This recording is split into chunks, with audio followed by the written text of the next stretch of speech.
Hi there, welcome to our channel, and in this video I'm going to show you how to remove Gmail account from Android phone.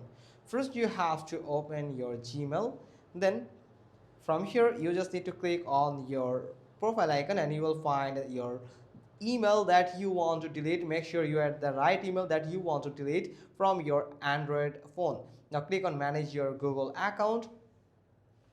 Now it will redirect you to the Google account dashboard, just because we all know that Gmail is associated with your Google account. Your email is your Google account. That means you have to delete your email, your Google account, so you can delete your Gmail from your Android device.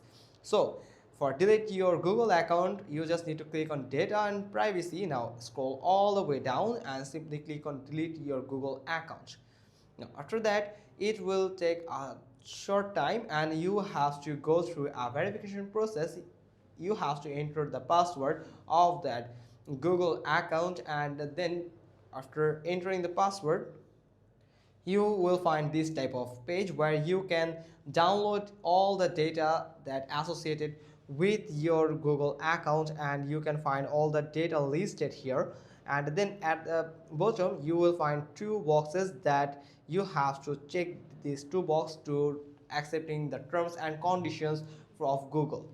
Now you just need to click on delete account and it will ask for a confirmation. After giving the confirmation, you can easily delete your Google account, and that's how you can delete your Gmail account also. Hope you got this. If so, then give us a thumbs up. Don't forget to subscribe our channel, click on the bell icon, and we will get back to you soon with another informative video. Thanks for watching. Till next time.